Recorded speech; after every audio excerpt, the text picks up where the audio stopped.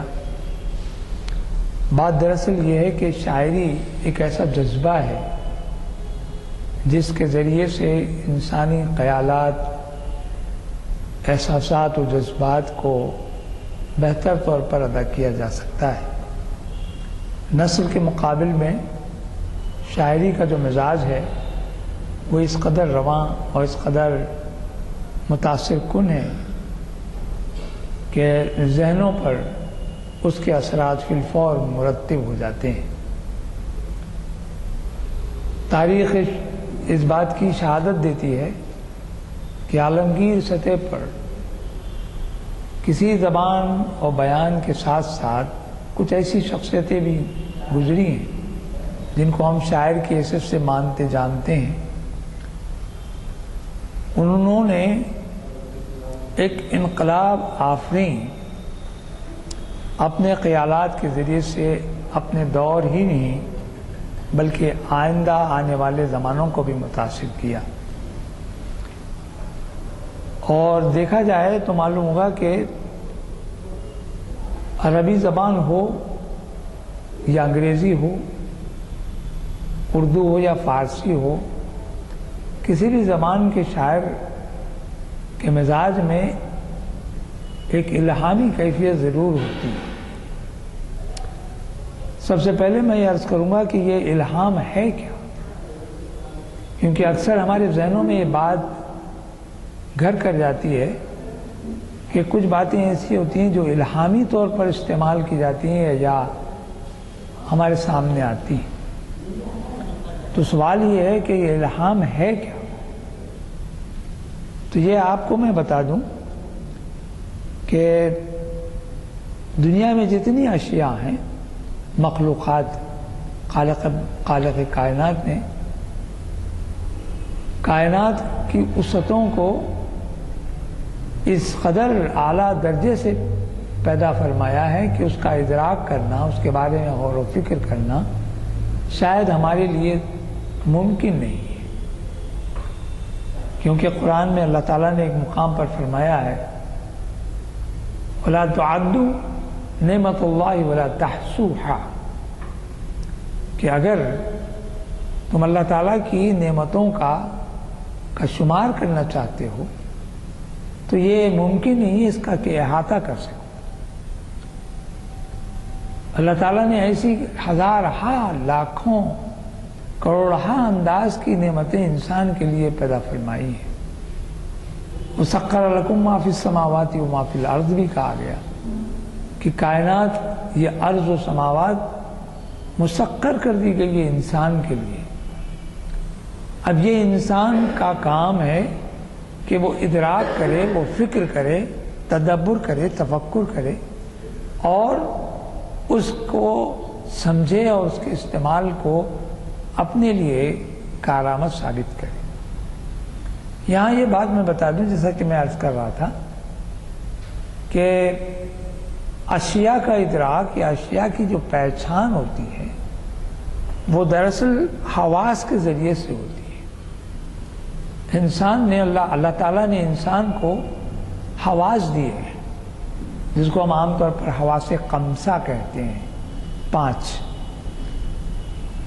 دیکھنا، سننا، چکھنا، چھونا اور اس طرح کے بولنا، زبان کے انداز میں کہنا۔ یہ 5 جو حواس ہیں ہمارے،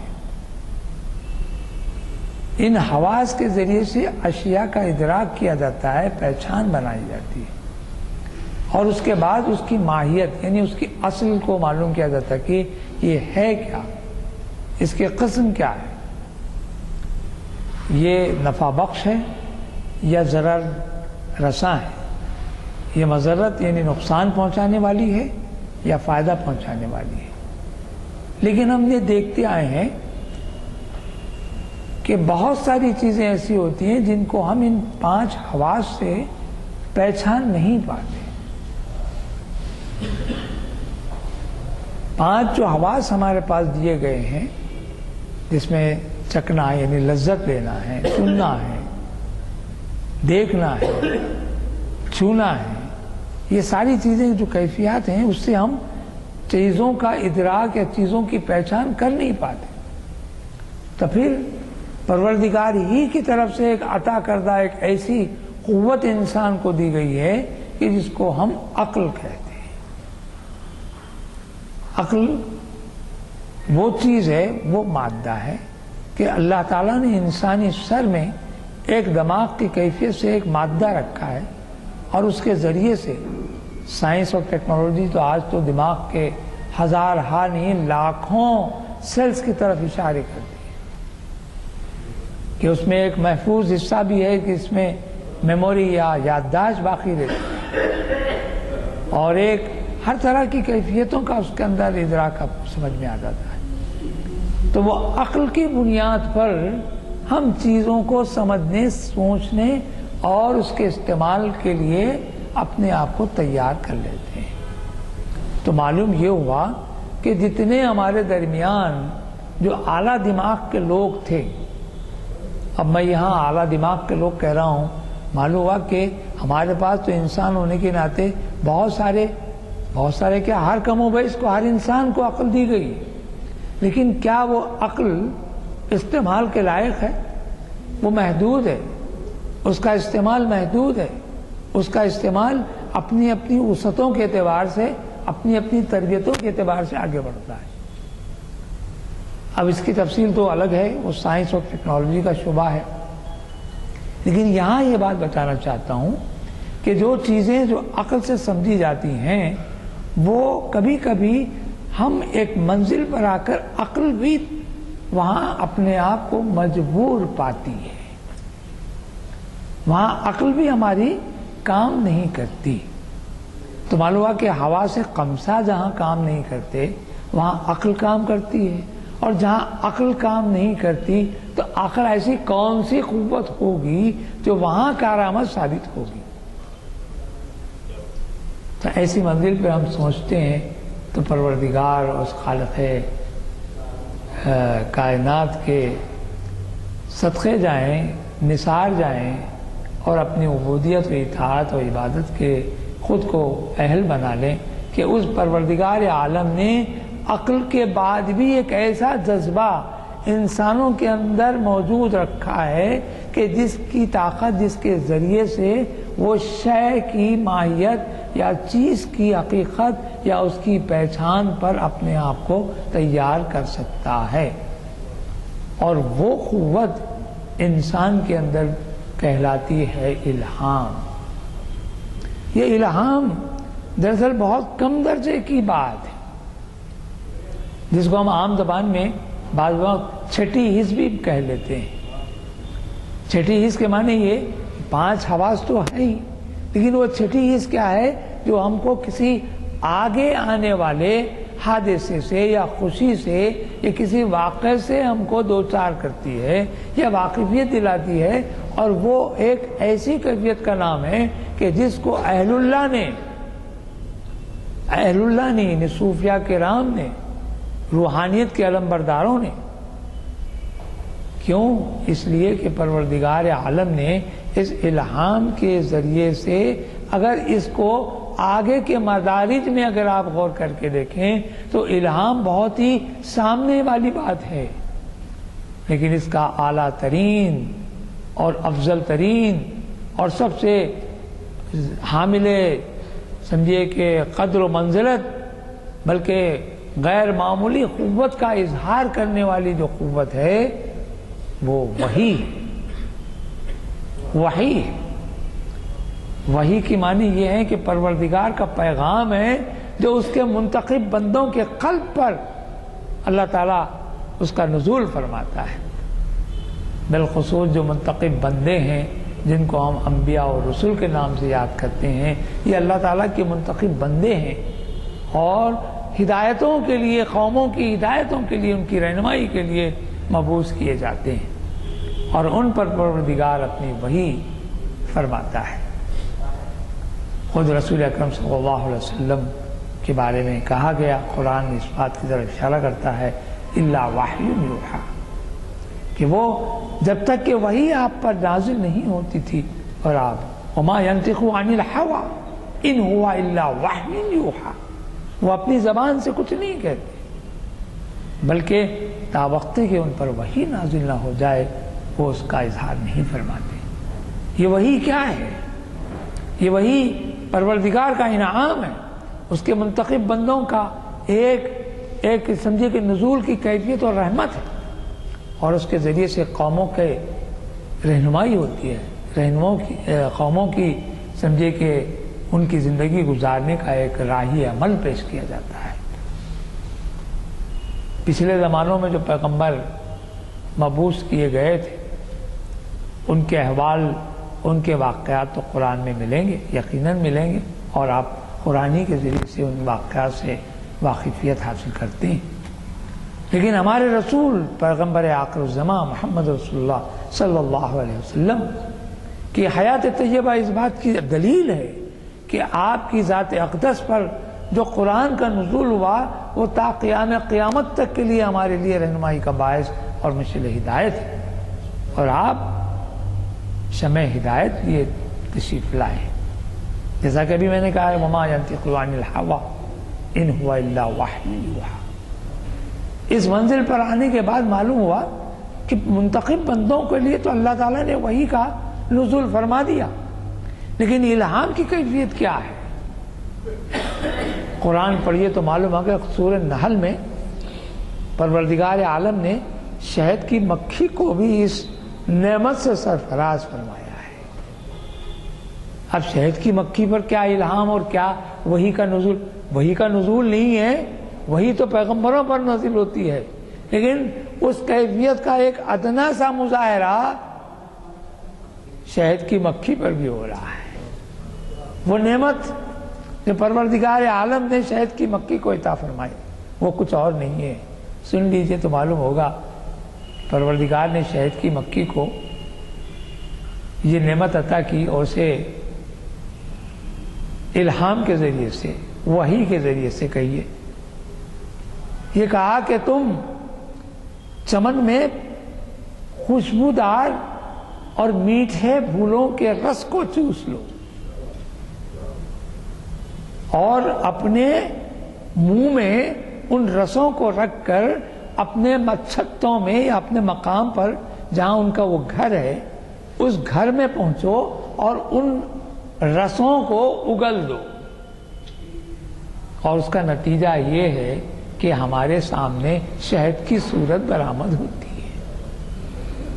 حضرت نعیم یار خان محدث ہیں، حضرت احمد رضا خان بریلوی رحمۃ اللہ علیہ کے یہ مرید بھی ہیں، خلیفہ بھی ہیں، بڑے بسا بزرگ ہیں۔ ایک کتاب انہوں نے لکھا شان حبیب الرحمن، اور انہوں نے بطور خاص اس کتاب میں آپ کو بتاؤں گا کہ اس کتاب میں انہوں نے قرآنی حوالوں سے رسول اکرم صلی اللہ علیہ وسلم کی نعت بیان فرمائی ہے، بلکہ یہ بالفاظ دیگر میں یہ کہوں تو غلط نہیں ہے کہ انہوں نے قرآن میں وہ تمام آیات نعت کو ایک جگہ جمع کر دیا کہ جس میں پروردگار عالم نے رسول اکرم صلی اللہ علیہ وسلم کی نعت فرمائی ہے۔ نعت کیا ہے؟ حضور اکرم صلی اللہ علیہ وسلم کے محامد و محاسن کا بیان ہے، آپ کی سیرت طیبہ کا بیان ہے، کیونکہ جیسا کہ قرآن میں ایک مقام پر کہا گیا کہ لقد کان لکم فی رسول اللہ اسوۃ حسنہ، کہ بہترین تمہارے پاس ایک رول ماڈل، ایک اسوہ رسول تمہارے درمیان ہے تمہاری اپنی زندگی گزارنے کے لیے۔ تو دریافت کرنے والوں نے ام المومنین حضرت بی بی عائشہ صدیقہ رضی اللہ تعالی عنہا سے دریافت فرمایا کہ ام المومنین فرمائیے کہ رسول اکرم صلی اللہ علیہ وسلم کی حیات طیبہ کا کیا معاملہ ہے، آپ کے اسوہ مبارک کی کیا کیفیت ہے؟ تو سائل یعنی سوال کرنے والے سے ام المومنین نے پلٹا کر سوال کیا، کیا تم نے قرآن نہیں پڑھا؟ کیا تم نے قرآن نہیں پڑھا؟ کانا خلقہ قرآن، کہ رسول اکرم صلی اللہ علیہ وسلم کی پوری حیات طیبہ قرآن ہے۔ کیوں نہ ہو جب پروردگار کے محبوب ہیں، کائنات کے مصدر ہیں، رحمت للعالمین ہیں، خاتم النبیین ہیں اور پروردگار عالم کے محبوب ہیں، محبوب رب العالمین بھی تو ہیں۔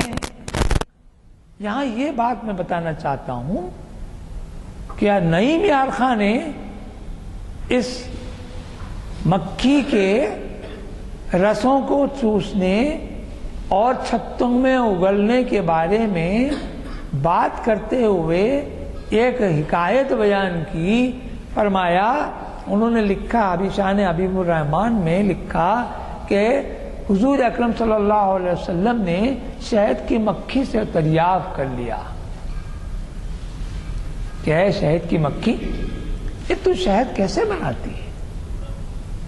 تو شہد کی مکھی نے عرض کیا، یا رسول اللہ، ہم خوشبودار اور میٹھے پھولوں کا رس چوستے ہیں اور پھر اپنے چھتوں میں جا کر اس کو اگل دیتے ہیں۔ رسول اکرم صلی اللہ علیہ وسلم نے فرمایا، رسوں کا جو پھولوں کا جو رس ہوتا ہے وہ کسیلا ہوتا ہے، اس میں شیرینیت یا اس میں لذت نہیں ہوتی، جبکہ شہد کا عالم یہ کہ شہد سے میٹھی اور کیا چیز ہو سکتی ہے؟ اس کا جواب سماعت فرمائیں۔ شہد کی مکھی نے کہا کہ رسول اللہ صلی اللہ علیہ وسلم کہ اے خاتم النبیین، اے رحمت للعالمین صلی اللہ علیہ وسلم، اللہ تعالیٰ نے ہمیں یہ بھی ہدایت فرمائی ہے کہ جب تم پھولوں کا رس چوس لو، جب تم پھولوں کا رس چوس لو تو اپنے چھتوں کی طرف جب چلنے لگو تو نبی محترم پر درود پڑھتے چلو، جس کی تاثیر یہ ہے کہ ان کسیلے رسوں کے، پھولوں کے رسوں میں ایک ایسی شیرینیت پیدا ہو جائے گی جو ہدی للناس کی طرح شفاء للناس ہو جائے گی۔ رحمت للعالمین پر درود بھیجنے کا ایک مظاہرہ نعیم یار خان نے حکایت کے ذریعے سے بیان کیا کہ پھولوں کا رس چوسنے کا ہدایت مل رہی ہے پروردگار کی طرف سے، اس پر الہام طاری ہو رہا ہے، اس پر وحی نازل ہو رہی ہے، تو کیا انسانوں کے صدر پر یا انسانوں کے دلوں پر اس کا اظہار نہیں ہوگا؟ وہ پاکیزہ نفوس، وہ منتخب بندے جن کو انبیاء اور رسول کہا گیا، ان پر تو وحی نازل ہوتی ہے، لیکن وحی کا نزول ہونا بند ہو گیا۔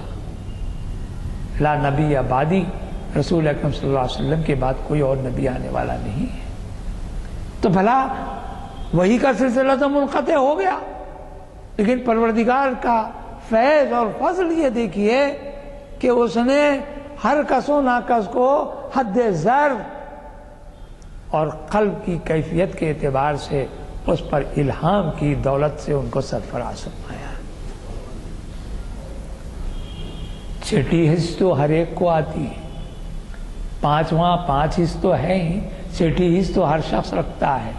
میں تو کہوں گا کہ جتنے ہمارے درمیان شعراء ہیں، ادیب ہیں، بڑے بڑے فلاسفرز ہیں، متقی پرہیزگار اولیاء کبار ہیں، صوفی منیج حضرات ہیں، ان کے قلب پر بھی الہام اور شرح صدر ہوتا ہے، ان کے سینے کھول دیے جاتے ہیں۔ قرآن پڑھیے تو پتہ لگے گا کہ جو اسلام اور اسلام کے دائی اور اسلام کی کیفیات کے ساتھ اپنے آپ کو مربوط کر لیتے ہیں، ان کے اللہ تعالیٰ سینے کھول دیتا ہے۔ اور پھر والذین معہ والذین جاہدوا لنہدینہم سبلنا، پروردگار عالم نے یہ بھی کہا کہ جو اللہ تعالیٰ کی راہ میں جد و جہد کرتے ہیں تو ہم ان کے لیے راستے کھول دیتے ہیں۔ میں اپنے موضوع پر آؤں، یہ الہامی کیفیت کا اندازہ آپ کو کروانے کے لیے میں نے وہ مثال دی، اور قرآن کے حوالے سے اور نعیم یار خان صاحب کے حوالے، شان حبیب الرحمان کی کتاب کے حوالے سے میں نے حوالہ دیا۔ اب آپ کو بتاؤں میں کہ عرب کے علاقے میں آپ پہنچ جائیے تو جس وقت اسلام کا ظہور ہوا، حضور اکرم صلی اللہ علیہ وسلم تشریف لائے، میلاد النبی صلی اللہ علیہ وسلم تو بڑی اہم بات ہے، زندگی کا ایک ایسا انقلاب انگیز واقعہ ہے کہ قیامت تک اس کا کوئی مماثل نہیں ہو سکتا، وہ میلاد النبی۔ میلاد کے معنی یاد رکھیے دوستو بزرگوں، پیدائش ہے، اور بعثت جو ہے نبوت بنانے کا معاملہ ہے، مبعوث کرنا، مقرر کرنا، منتخب کرنا اور ہدایتوں کے لیے مقرر فرمانا۔ میلاد پیدائش ہوئی، اور پھر اس کے بعد مبعوثیت کی بات آئی۔ رسول اکرم صلی اللہ علیہ وسلم 40 برس میں نبی اور رسول بنائے گئے، اور 40 سال پہلے آپ کی ولادت 571 ہجری میں ہو گئی۔ یہاں یہ بات بتانا مقصود ہے، اس وقت عرب کا جو ماحول تھا وہ اس قدر اعلیٰ درجے کا تھا، جہالت تو اپنی جگہ تھی، بربریت اپنی جگہ تھی، وحشت انگیزی اپنی جگہ تھی، لیکن ان کے اندر کی جو صلاحیتیں تھیں وہ اتنی اعلیٰ درجے کی تھی کہ وہاں کی عورتیں تک شاعری کرتی تھیں، بڑے بڑے شاعر ہوا کرتے تھے جو اپنے مافی ضمیر کو شعر میں بیان کرتے تھے۔ جب قرآن کا نزول ہوا تو وہ لوگ حیران کہ بھی قرآن کیا بات ہے۔ ایک اور حکایت میں انا آتینا کالکوثر کی بات بھی آئی۔ سبع معلقات کا واقعہ مشہور ہے کہ کعبۃ اللہ پر قصیدے لٹکائے جاتے تھے، اور ان قصائد میں وہ تعریف و توصیف اپنے محبوباؤں کے بارے میں ہوتی تھی، اور سالانہ جو جلسہ ہوتا تھا اوکاس کے میلے میں وہ آخری حد ہوتی تھی مشاعرے کی، اور قصائد پڑھے جاتے تھے، اور ان قصائد میں سب سے بہتر جو قصیدہ ہوتا وہ اوپر سے نیچے 7 درجے تک اس طرح آویزاں کر دیا جاتا تھا۔ لیکن انا آتینا کالکوثر کی جب سورت نازل ہوئی، اور روایت ہے کہ اس کو کعبۃ اللہ کے پردے پر لٹکا دیا گیا، اس وقت کا شاعر اعظم لبید بن حارث جو سب سے بڑا شاعر تھا، اس نے پڑھ کر عجیب حیرانی سے دیکھا، شزدر ہوا، انا آتینا کالکوثر فصلی لربک وانحر، لیکن تیسری آیت کا وہ ٹکڑا نہیں دیا گیا، صرف 2۔ خیال یہ ہوا کہ شاید یہ مربع ہوگا، شاید یہ قطع ہوگا، شاید مضمون یہاں ختم نہیں ہوا اور آگے تو آگے کیا منزل ہوگی، کیا مضمون کو مکمل کیسے کیا جائے گا۔ اس کو حیا آئی، اس نے شرمندگی محسوس کی کہ اعلیٰ درجے کا کلام ہے، اور ہمارا کلام انسانی فکر کا کلام معلوم ہو رہا ہے۔ اس نے کہا کہ ما ھذا کلام البشر، یہ کسی انسان کا کلام نہیں ہے، اور اپنا قصیدہ اتار لیا۔ عربوں میں جہاں کئی ایسی خرابیاں تھیں، وہاں اچھی بات بھی یہ تھی کہ حق کو حق سمجھنے کی عادی تھے، وہ سچ سمجھتے تھے، وعدے کی پابند بھی تھے۔ عجیب عجیب کیفیات میں ان کے اندر تضاد تھا، ایک طرف تو وحشیانہ انداز تھا، ایک طرف تو شرک اور کفر میں مبتلا تھے، ایک طرف بربریت کا عالم تک کہ اپنی بیٹیوں کو دفن کر دیتے تھے زندہ۔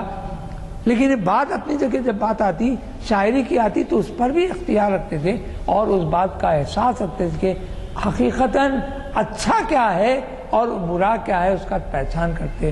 انہوں نے اپنا قصیدہ اتار لیا۔ 7 قصیدے ہونا ہے اس میں، یہ 8واں آیا تو وہ 7 ہو گئے جب اس کا قصیدہ اتر گیا۔ آپ کو حیرت ہوگی کہ جب شاعر اعظم کا قصیدہ اتر گیا تو دوسرے قصیدوں کی کیا کیفیت ہوگی۔ سبوں نے اپنے اپنے احساس ندامت کو سمجھتے ہوئے انہوں نے اپنے اپنے ندامت سے پورے قصیدے اتار لیے، اور پھر صرف انا آتینا کالکوثر فصلی لربک وانحر رہ گیا، اور پھر اس سورت کو مکمل کر دیا گیا، فصلی لربک وانحر۔ اس کے بعد انا شانئک ھو الابتر۔ یہ 3 آیتوں کا یہ جو سورہ ہے اس قدر مکمل ہے کہ تفاسیر لکھنے والے اس کی تفسیریں لکھتے اپنے آپ کو حیران پاتے ہیں کہ کن باتوں کا اظہار کریں۔ انا اعطینا کل کوثر ہی کی تفسیر کر لیجئے تو پتہ لگ جائے گا. خیر یہ کوئی منظر موقع نہیں ہے. تو یہاں یہ بات بتا رہا ہوں کہ عرب میں متبنی ابو العالی مورا اور لبید ایسے کئی شاعر ہیں. اور پھر وہاں سے یہ شاعر ان کے پاس جو کلام ذہن میں آتا تھا، قلب میں آتا تھا، یہ کیفیت ان کی وہ قلب میں قلم کے ذریعے سے اپنے آپ کو پیش کر دیتے تھے. ایک نئی بات، ایک نیا رجحان، ایک نئی کیفیت، ایک نیا انداز. اسی وجہ سے کہا جاتا ہے کہ الہام کو تفکر اور تدبر بھی کہا گیا. بلکہ صوفیہ کی زبان میں کہوں تو یہ عرفان کی تعلیم ہے. یہ عرفان کی تعلیم ہے. اس تعلیم کے ذریعے سے مقامات بلند بھی حاصل ہو سکتے ہیں. تو یہاں آپ کے ذہن میں یہ رکھنا ہے کہ الہام کی کیفیت سے ہر دور میں شعراء، ادبا، فلاسفہ، اہل اللہ اور بڑے بڑے یعنی سمجھے کہ ماہرین، ان کے قلب پر، ان کے ذہن میں اس طرح کی کیفیت پیدا ہوتی تھی اور اس کیفیت کو وہ اس کا اپنے طور پہ اظہار کرتے تھے. علامہ اقبال کو بھی ہندوستانی نہیں عالمگیر سطح پر اسی قبیل، اسی زمرے میں شمار کیا جا سکتا ہے. کیوں؟ اس لیے کہ اقبال نے جب شاعری شروع کی تو انجمن حمایت الاسلام میں انہوں نے اپنی نظمیں پڑھی، ابتدائی نظمیں.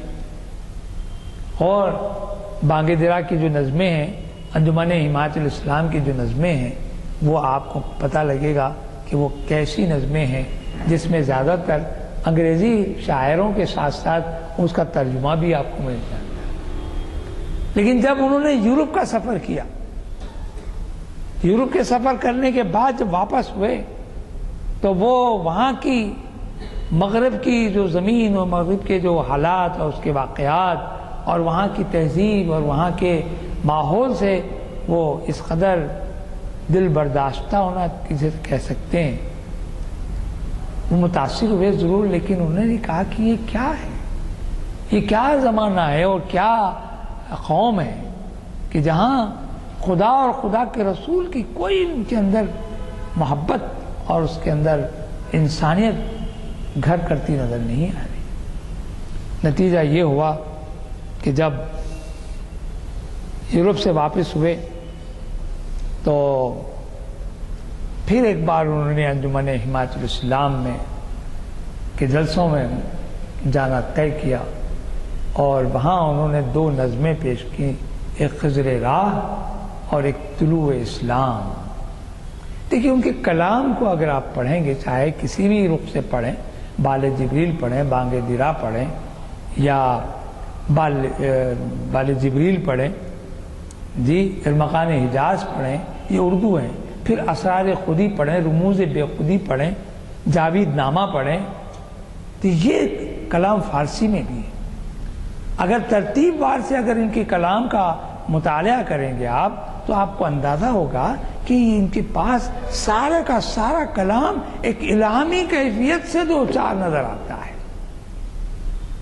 خواہ وہ ابتدائی نظمیں ہی کیوں نہ ہو. ذوق و شوق ایک ایسی نظم ہے ان کی، اور ساقی نامہ، طلوع اسلام، یہ ایسی نظمیں ہیں. بلکہ ذوق و شوق کے بارے میں علامہ نیاز فتح پوری نے ایک لکھا ہے، جاوید نامہ، اور جاوید نامے میں تو ایک روحانی سفر ہے. جاوید نامہ دراصل کیا ہے؟ ایک روحانی سفر ہی سفر ہے. اس سفر کے ذریعے سے انہوں نے ایسے ایسے مراحل کو بتا دیے ہیں جہاں سیاست بھی ہے، جہاں مذہب بھی ہے، جہاں دین بھی ہے، جہاں خودی بھی ہے، جہاں انسانیت بھی ہے اور ایمانیت کے جوہر بھی ہیں. اور پھر یہاں آنے کے بعد بنی نوع انسان کو واقفیت سے 2-4 کرنے کے لیے بھی انہوں نے جو کیفیات اپنے اشعار میں پیش کیے ہیں وہ قابل نہ صرف مطالعہ ہیں بلکہ عمل کی طرف رغبت دلانے والے ہیں. یہاں یہ بات میں بتاؤں آپ کو، میں کچھ اشعار میں نے لکھ لیے ہیں جو آپ کی خدمت میں پیش کرنا چاہتا ہوں، جس کے بارے میں خود اقبال نے اس کی طرف اشارہ کیا۔ ابھی محترم رؤوف صاحب نے بھی یہ پڑھے کہ خرد کے پاس چنو کے سوا کچھ اور، خبر کے سوا کچھ اور نہیں، اور تیرا علاج نظر کے سوا کچھ اور نہیں۔ یہ نظر کیا چیز ہے؟ نظر تو بہت اونچی نظر ہے، لیکن اقبال نے اس طرح کہا کہ خرد، ایک اور بات بھی آپ کے ذہن میں ہونا چاہیے کہ اقبال نے عقل، عشق اور علم کا ہمیشہ تقابلی مطالعہ کیا ہے۔ علم، عقل اور عشق، یہ ان کا موضوع رہا ہے۔ ان کے پورے کلام میں اگر آپ غور کر کے دیکھیں تو کسی نہ کسی منزل پر آپ کو علم کی عظمتیں نظر آئیں گی۔ جہاں وہ علم کی عظمتیں نظر آتی دکھائی دیتی ہیں آپ کو، وہیں وہ عقل کے میزان پر بھی اس کو تولتے ہیں، لیکن آخر کار وہ عشق کی منزلوں سے آپ کو دو چار کر دیتے ہیں۔ اقبال نے ایک مقام پہ کہا کہ وہی سجدہ ہے لائق احترام کہ ہو جس سے ہر سجدہ تجھ پر حرام۔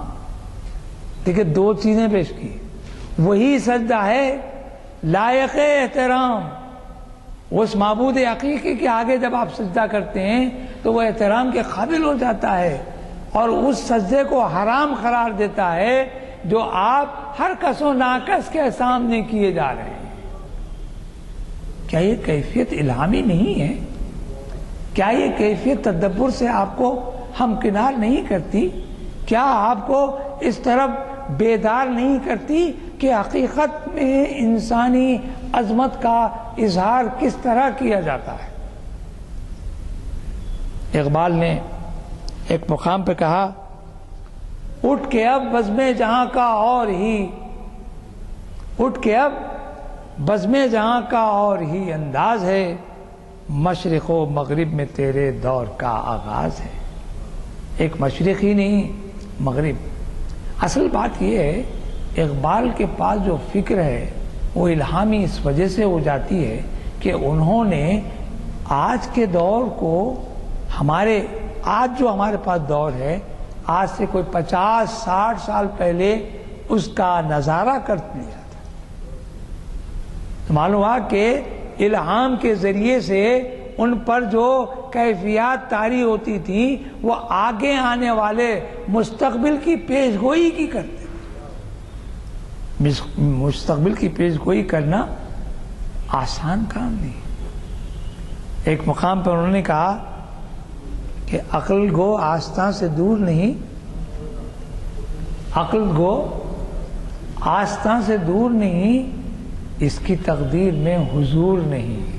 حضور کے معنی حاضری، حضور کے معنی ہمارے پاس ایک بڑی شخصیت کے بارے میں بھی حضور کہتے ہیں، اور ہم راقہ نامدار احمد مصطفیٰ صلی اللہ علیہ وسلم کو بھی شاعر حضرات حضور سے بھی مخاطب فرما لیتے ہیں۔ تو کہا یہ کہ عقل کو آستاں سے دور نہیں، اس آستاں سے عقل دور نہیں، لیکن اس کی تقدیر میں حضور نہیں۔ جو حضور یہ قلب چاہیے وہ اس کی عقل ہمیشہ توازن میں رہتی ہے، میزان میں لٹکی ہوئی ہوتی ہے، کیا اچھا اور کیا برا، کیا اچھا اور کیا برا، کیا بہتر اور کیا خراب، اور کیا نزدیکی اور کیا دوری، اسی تخمین و ظن میں، یعنی برابر کرنے والی تول مول میں اپنے آپ کا وقت ضائع کرتی ہے۔ اور پھر اس کے آگے لکھتے ہیں، دل بینا بھی کر خدا سے طلب، دل بینا بھی کر خدا سے طلب، آنکھ کا نور دل کا نور نہیں، آنکھ کا نور دل کا نور نہیں۔ اس لیے کہ ہمارے پاس بصارت ہے تو بصارت ہی نہیں ہے، بصیرت بھی ہے۔ جہاں بصارت ہے وہاں بصیرت ہے۔ ہم لوگ اکثر، بعض لوگ جو فلاسفر ہوتے ہیں، فلاسفہ جو ہوتے ہیں، فلسفیانہ دماغ رکھتے ہیں، ان کا کہنا یہ ہے کہ ہر شخص بصارت تو رکھتا ہے لیکن بصیرت نہیں رکھتا، یا سبھی بصارت رکھتے ہیں لیکن بصیرت نہیں رکھتے۔ بعضوں نے یہاں تک کہہ دیا کہ بصارت رکھنے والے بھی اندھے ہیں. ارے آنکھ رکھنے والے بھی اندھے ہیں. کیا اندھے ہیں؟ کیوں کہ وہ اپنی عقل سے سوچتے ہیں، فکر سے سوچتے ہیں، بصیرت سے نہیں سوچتے. اقبالی نے کہا کہ آنکھ والے جو اندھے ہوتے نا، اے حسن نظر، اقبال ہے، اے حسن نظر ذوق نظر خوب ہے لیکن جو شے کی حقیقت کو نہ دیکھے وہ نظر کیا.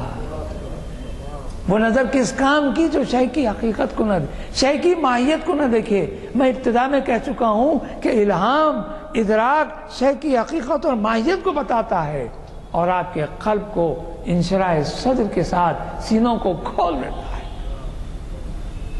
بصارت اور بصیرت ایک مثال دے دیتا ہوں، چھوٹی سی مثال. بصارت یعنی دیکھنا، بصیرت کیا دیکھنا، جس کو انگریزی میں ہم کین آبزرویشن کہتے ہیں. بہت ہی غور و فکر کے ساتھ. ہماری دل میں آنکھیں نہیں ہیں لیکن دل آنکھ ضرور رکھتا ہے.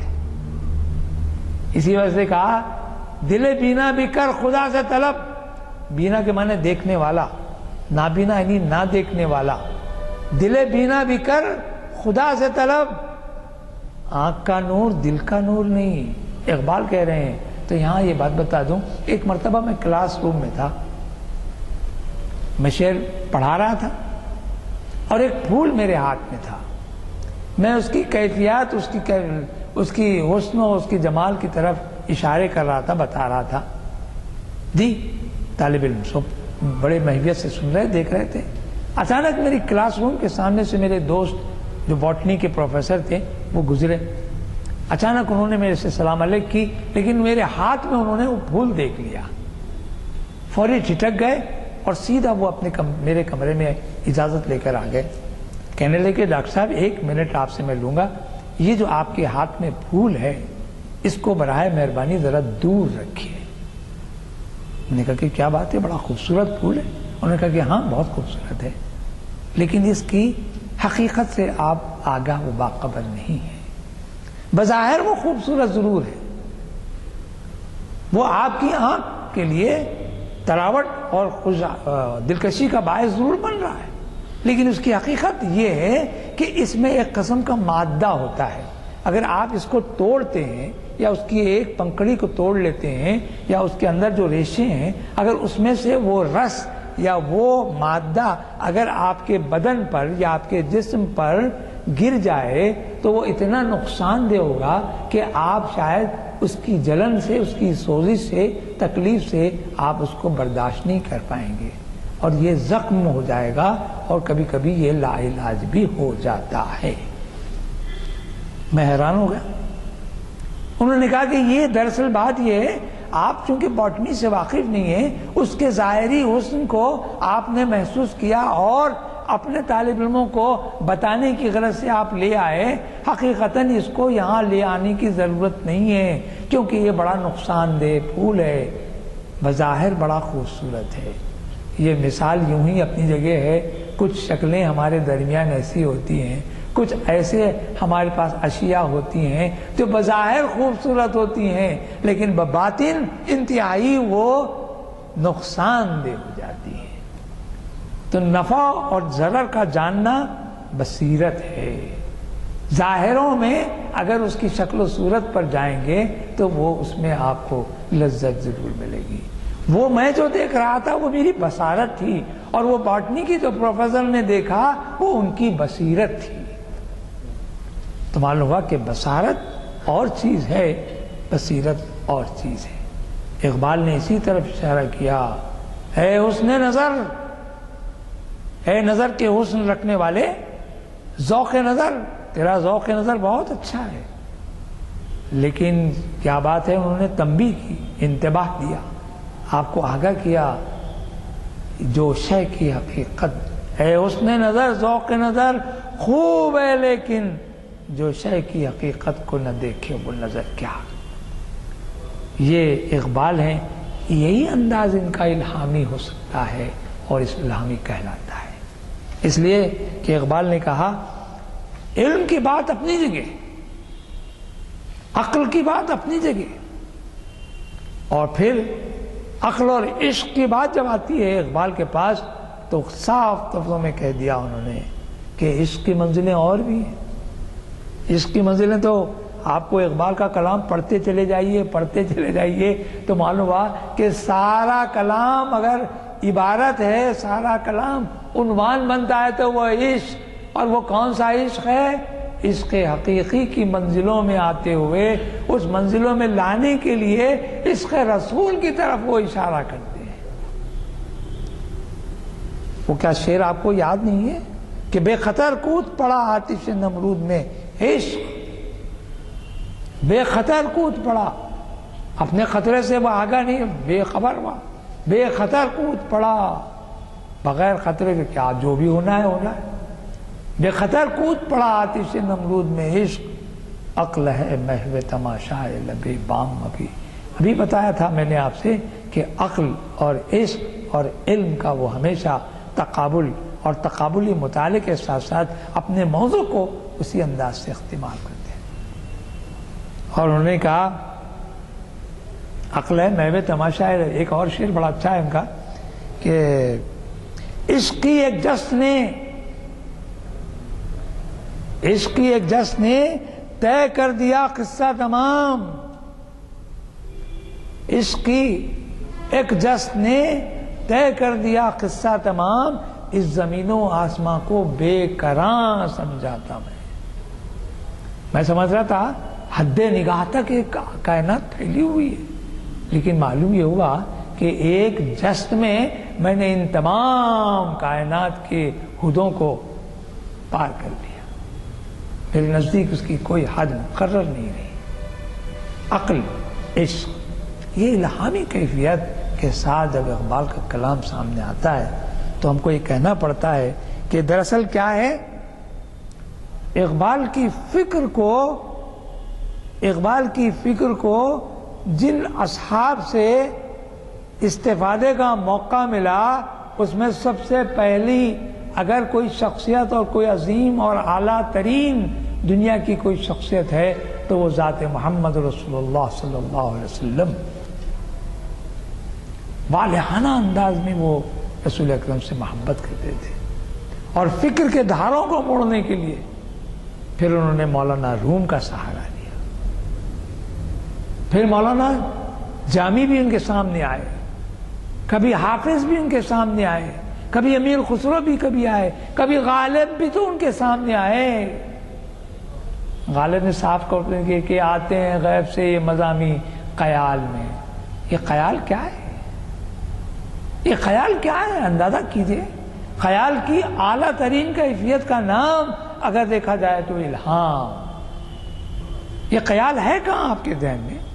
آپ اپنے کمرے میں، اپنے دیوان خانے میں بڑے آرام سے بیٹھے ہیں، لیکن آپ کا ذہن اس بیٹھک کے ساتھ نہیں ہے، بلکہ عالم خیال میں میں ہوئے دنیا کے تمام کائنات کے کوچے کوچے میں پھر رہا ہے۔ اگر آپ کا ذہن صالح، اگر آپ کا ذہن نیک خیالات کا حامل ہے تو پھر اس کی رفتار سفر بھی کچھ الگ سی ہوگی، اس کا انداز بھی الگ ہوگا۔ اقبال نے کہا ہے کہ وہ عشق کی بات، ایک اور شعر ہے، قوت عشق سے ہر پست کو بالا کر دے، قوت عشق سے ہر پست کو بالا کر دے، دہر میں اس میں محمد سے اجالا کر دے۔ یہ جو کیفیت ہے اقبال کے پاس بڑی قوت کے ساتھ ہمارے سامنے آتی ہے۔ آپ کو معلوم ہونا چاہیے کہ اقبال نے جو جس خلوص نیت سے جو تعلیم دینے کی کوشش کی ہے وہ نظمیں آپ کے سامنے تو دہرانا، کلام اقبال پڑھیے، بال جبریل پڑھیے، بانگ درا کی آخری نظمیں پڑھیے، اور پھر انجمن حمایت الاسلام میں جو انہوں نے نظمیں سنائی وہ بڑی خاص ہیں۔ اصل بات یہ ہے کہ علم کے بغیر عمل بیکار ہے، بیکار محض۔ علم کے بغیر عمل بیکار ہے محض، اور وہ عمل اچھا ہے کہ جو خدا اور خدا کے رسول کے راستے پر آپ کو چلا دے، وہ عمل سچا عمل ہے۔ ورنہ ایسا علم کس کام کا جو عمل پر رغبت نہ دلائے؟ وہ عمل بیکار عمل ہے جو علم کے بغیر ہو، اور علم کے بغیر کوئی چیز حاصل ہو سکتی ہے نہیں، لیکن اس علم سے بھی آگے بڑھ جاتا ہے اگر اس علم کو حاصل کرنے کا عشق آپ کے درمیان آ جائے تو پھر آپ اس کی صورت اور اس کی تیزی کو آپ کیا سمجھیں گے؟ آپ کو اندازہ ہونا چاہیے کہ حضرت ابراہیم ادم رحمۃ اللہ علیہ کا ایک واقعہ ہے جس کو حضرت داتا گنج بخش رحمۃ اللہ علیہ نے کشف المحجوب میں رقم کیا ہے۔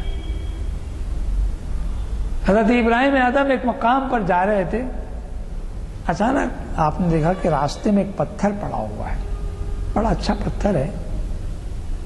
آپ کا جی چاہنے لگا کہ یہ پتھر کو اٹھاؤں، آپ نے فوری اس پتھر کو اٹھا لیا، اس کو الٹتے ہیں، پلٹ کے الٹتے دیکھتے ہیں تو آپ کو ایک عبارت اس میں نظر آئی، اس پتھر پہ ایک عبارت نظر آئی۔ اس عبارت کا مفہوم یہ ہے کہ اے وہ شخص جو تو علم حاصل کرنے کی تلاش میں نکلا ہے، وہ علم حاصل کرنے سے کیا حاصل جس پر تو عمل پیرا نہ ہو سکے۔ یعنی وہ عمل کرنے کے لیے تو اگر تلاش علم کرتا ہے تو وہ تیرا سفر بھی کارگر اور کامیاب ہے۔ خدا کی وحدانیت اور خدا کی محبت کی تلاش میں نکلنا، حقیقی محبت کے ساتھ نکلنا اور رسول اکرم صلی اللہ علیہ وسلم کے بتائے ہوئے طریق پہ نکلنا، وہ علم کی تلاش کا صحیح مصرف ہے، ورنہ وہ علم بیکار ہے جس سے کہ عمل کی طرف کوئی رغبت نہ ملے۔ یہ حضرت داتا گنج بخش نے حضرت ابراہیم ادم کے حوالے سے کشف المحجوب میں اس کو لکھا۔ تو معلوم یہ ہوا ہمارے پاس اقبال کے کلام میں جو الہامی انداز ہے وہ کچھ اور نہیں ہے، بلکہ وہ ایک محبت ہے، وہ ایک تدبر ہے، وہ ایک فکر ہے، وہ ایک عرفان ہے جو تعلیم دیتا ہے انسانیت کی، جو تعلیم دیتا ہے ایمانیات کی، جو تعلیم دیتا ہے عشق حقیقی کی، اور اس کی منزلیں بتاتا ہے اور آگاہ و باخبر کرتا ہے کہ تمہاری اگلی منزل کیا ہے۔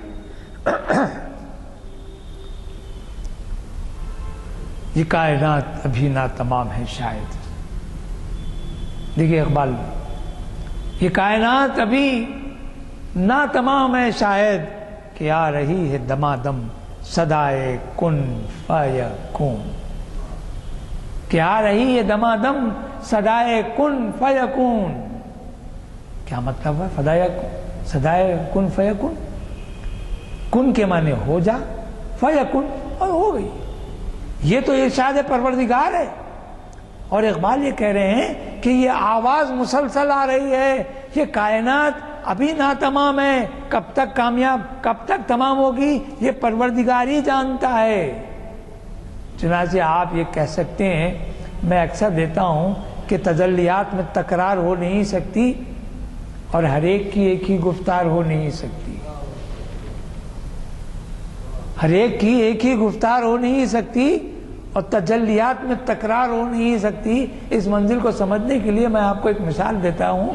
آپ کبھی اپنے بچوں آپ سے ہٹ کے میں ماں کی مثال دے دیتا ہوں۔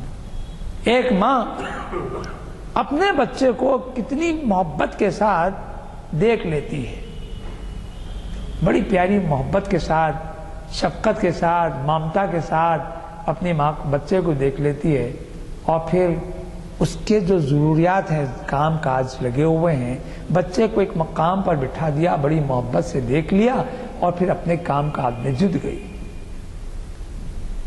ایک آدھا گھنٹے کے بعد پھر وہ تڑپ کے ساتھ پھر اپنے بچے کی کیفیت کو دیکھنے کے لیے آئی کہ بچہ کیسا ہے، کہیں اس کو غضب تو نہیں پہنچا، کوئی نقصان تو نہیں ہوا، اس کی کیا کیفیت ہے۔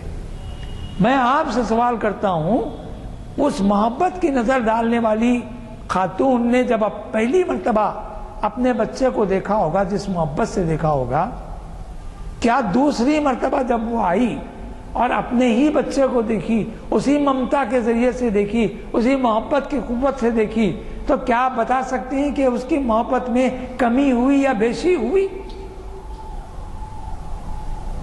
آپ یہ کہہ سکیں گے کہ یا تو اس میں کمی ہے یا تو پھر اس میں زیادتی ہے۔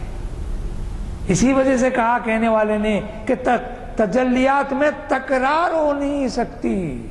ایک تجلی جب آئی اور پھر اس کے بعد جب دوسری تجلی آئی تو اس میں تکرار نہیں ہے، من و عن اسی طرح کی تجلی کا ہونا ممکن نہیں ہے، یا تو اس میں زیادتی ہوگی یا تو پھر اس میں کمی ہوگی۔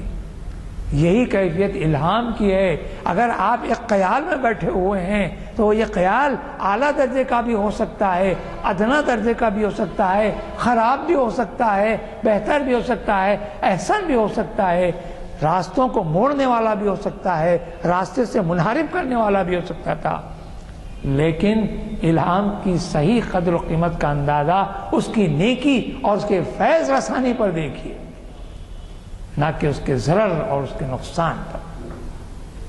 اسی وجہ سے اقبال نے کہا کہ یہ کائنات تبھی نہ تمام ہے شاید کہ آ رہی ہے دمادم صدائے کن فیکن۔ ایک اور بات بھی، اقبال کے پاس دیکھیے کئی مضامین آتے ہیں، مضامین جو خیال آتے ہیں، شاعر کے ذہن میں خیال آتا ہے۔ ایک اور بات بھی آپ کے ذہن میں ڈال دوں کہ شاعر جو ہوتا ہے نا، وہ متاثر ہوتا ہے، کسی بھی چیز سے وہ متاثر ہوتا ہے۔ عام شخص بھی متاثر ہوتا ہے لیکن اس کو کہنے کی قوت نہیں ہوتی، شاعر کے اندر کہنے کی صلاحیت ہوتی ہے، لہذا وہ مشاہدے کو، اپنے آبزرویشن کو اپنے قلم میں لاتا ہے اور خرطاس پہ، تو معلوم ہوا کہ وہ مشاہدے کا پابند ہے۔ وہ پہلے متاثر ہوتا ہے، پھر مؤثر بنتا ہے، پھر اپنے کلام کے ذریعے سے دوسروں کو متاثر کرتا ہے۔ معراج کا واقعہ آپ معلوم ہے، سرکار دو عالم صلی اللہ علیہ وسلم کا آسمانوں پر سفر ہوا، کئی لوگوں نے لکھا اس واقعے کو، اقبال نے بھی لکھا۔ کس انداز سے لکھا یہ غور کرنا ہے، اور کس انداز سے آگاہ وہ باخبر کرتا ہے انسانوں کو، مسلمانوں کو، آنے والی نسلوں کو۔ سبق ملا ہے یہ معراج مصطفیٰ سے مجھے، سبق ملا ہے یہ معراج مصطفیٰ سے مجھے، کہ عالم بشریت کی زد میں ہے گردون۔ بشریت کی زد میں یہ آسمان ہے۔ آپ اندازہ کیجئے، فکر دیکھیے اقبال کی، کس جولانی کے ساتھ فکر رساد کس بلندی اور عروج کے ساتھ سفر کرتی ہے۔ اور پھر اقبال نے رسول اکرم صلی اللہ علیہ وسلم کے بارے میں کہہ دیا کہ وہ دانا ہے سبل، فقر رسول، مولائے کل، جس نے غبار راہ کو بخشا، فروغ وادِ سینا، نگاہ عشق و مستی میں، وہی اول وہی آخر، وہی قرآن وہی فرقان، وہی یاسین وہی تھا۔ یہ دیکھیے کہ کیفیات کو بیان کرنے کا انداز، اس سے ہٹ کر یہ محبت، یہ عشق، یہ عقل کی بات، یہ علم کی بات اور مستقبل کی پیش گوئی کے لیے ایک دو شعر آپ کی خدمت میں پیش کرتا ہوں کہ اقبال نے کس انداز سے مستقبل کی پیش کی، یہ الہامی کیفیت کو پیش کیا کہ تمہاری تہذیب کیا ہے، لکھا انہوں نے،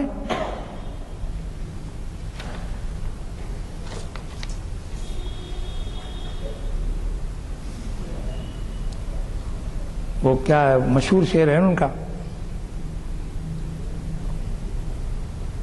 تمہاری تہذیب اپنے خنجر سے آپ خود کشی کرے گی۔ وہ کب کہہ رہے ہیں، دیکھیے یہ کب کہہ رہے ہیں، غور کیجئے، اور آج ہمارے سامنے وہ تہذیب سامنے آ رہی ہے، یہ پیش گوئی ہے۔ یہ الہامی کیفیت ہے کہ اقبال نے کہا کہ تمہاری تہذیب اپنے خنجر سے آپ ہی خودکشی کرے گی، جو شاخ نازک پہ آشیانہ بنے گا ناپائیدار ہوگا۔ معمولی سی کمزور ٹہنی پر اگر آشیانہ بنانے کی کوشش کریں گے تو وہ ناپائیدار ہوگا، مضبوط نہیں ہوگا۔ کیا اس کی مثال یہ دے رہے ہیں کہ وہ تہذیب جس پر تم کامزن ہو، تم کاربند ہو، جس پر تم چل رہے ہو، ایک ایسا مرحلہ آئے گا، ایک ایسی منزل آئے گی کہ اپنے خنجر سے خودکشی کر لے گی، کسی کو مارنے کی ضرورت نہیں پڑے گی۔ اور پھر لکھا افغانیوں کی غیرت دی کا یہ علاج۔ دیکھیے آج افغانستان ایک بارود کی ڈھیر پر بیٹھی ہوئی ہے مملکت۔ آپ دیکھیے ایک ساری دنیا میں ایک تہلکہ مچا ہوا ہے، اور اس انداز سے سامنے آ رہی۔ اقبال کے سامنے بھی افغانی مسئلہ تھا۔ اقبال نے اپنے پیام مشرق کو امیر امان اللہ خان والی افغانستان کے نام عنوان کیا تھا۔ پیام مشرق کا جو انہوں نے انتصاب دیا اس کو امیر امان اللہ خان والی افغانستان کے نام۔ انہوں نے کہا کہ افغانیوں کی غیرت دی کا ہے یہ علاج، ملا کو اس کے کوہ و دمن سے نکال دو۔ وہ جو ماحول ہے ان کا، اس ماحول سے ان کو نکال دو تو پھر معاملہ ہی الگ ہوتا ہے۔ اور پھر انہوں نے کہا کہ سبق پھر پڑھ شجاعت صداقت کا، عدالت کا، شجاعت کا، اور لیا جائے گا تجھ سے کام دنیا کی امامت کا۔ یہ کب؟ جبکہ تو سبق پڑھے، شجاعت کا پڑھے گا، عدالت کا پڑھے گا، صداقت کا پڑھے گا۔ آج ہمارے پاس صداقت ختم ہو گئی، شجاعت کے نام سے کوئی چیز ہمارے پاس دستیاب نہیں ہے، عدالت کا معاملہ ہی ہمارے پاس ایک حرف سمجھے مجہول بن کر رہ گیا۔